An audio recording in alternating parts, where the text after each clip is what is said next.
விருச்சிக ராசி என்பவர்களுக்கு அடியனின் 2026 ஆங்கில புத்தாண்டு நல்வாழ்த்துக்கள். இந்த 2026 பிறக்கக்கூடிய தை மாதம் விருச்சிக ராசியினருக்கு எப்படி இருக்க போகுது அப்படின்னு பார்த்தோன்னா ரொம்ப ஒரு நல்ல விஷயம்னு சொல்லலாங்க.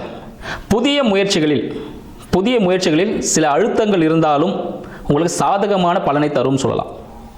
ஏன்னா 3ஆம் பாகம் அப்படின்னு பார்த்தீங்கன்னா அதில் சூரிய பகவான் இருக்காரு, சுக்கிரன் இருக்கிறாரு, செவ்வாய் புதன்லாம் இருக்காங்க. இவங்க 4 பேரும் 3ல் இருந்தாங்கன்னா என்ன அர்த்தம்? ஸோ சில பிரச்சனைகளும் வரும், அதுக்கான தீர்வுகளும் எட்டக்கூடிய காலகட்டத்தில் விருச்சிக ராசினர் இப்போ இருக்கிறீங்க அப்படின்னு அர்த்தம்.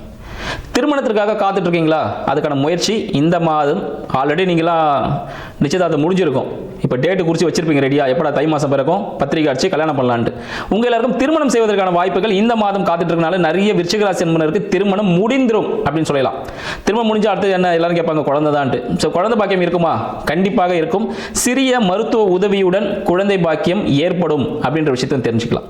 உங்களோட வீட்டில் பார்த்தீங்கன்னா சிறிய ஒரு மாற்றங்கள் ஏற்படுவதற்கான வாய்ப்புகள் உண்டு. வாஸ்து சம்பந்தப்பட்ட சில விஷயங்கள் உங்களுக்கு மாறுபாடுகள் ஏற்படுவதற்கான வாய்ப்புகள் உண்டு. உங்கள் வீட்டின் அருகாமையில் மாற்று மொழி பேசக்கூடிய நபர்கள் இருப்பதற்கான வாய்ப்புகள் உண்டு. ஸோ அவங்ககிட்ட நீங்கள் நல்ல ரிலேஷன்ஷிப் வச்சுக்கிட்டாலே போதும், உங்களோட வாஸ்து பிரச்சனை நீங்கள் சரி பண்ணிக்கலாம். மேலும் பார்த்தீங்கன்னா உங்களுக்கு 10ல் இருக்க கேது தொழில் மாற்றம் ஏற்படுத்தலாமா இல்லைனா வேலை மாற்றம் செய்யலாமான்னு ஒரு திங்கிங் போய்கிட்டே இருக்கும். உங்களுக்கு வந்து ஒரே ப்ரெஷராக இருக்குது, வேலையே இருக்காது, ஆனால் அது ப்ரெஷராக ஃபீல் பண்ணுவீங்க. ஆனால் தொழில் மாற்றம் செய்யலாமா இல்லை வேலை மாற்றம் செய்யலாமா ஒரு திங்கிங் போயிட்டே இருக்கும். இப்போதைக்கு இருக்கிற வேலையில் அப்படியே சைலண்டாக இருங்க. ஏன்னா 3ஆம் பாவத்தில் 4 கிரகங்கள் இருக்குது. அது ஒரு கிரகம் செய்யின்னு சொல்லும், ஒரு கிரகம் செய்யாதுன்னு சொல்லும். அப்போ பார்த்தீங்கன்னா மேக்ஸிமம் உங்களுக்கு லாஸ் கிடைக்கிறதான வாய்ப்புகள் அதிகம். அதனால் புதிய முயற்சிகளை தவிர்ப்பது மிகவும் நல்லது.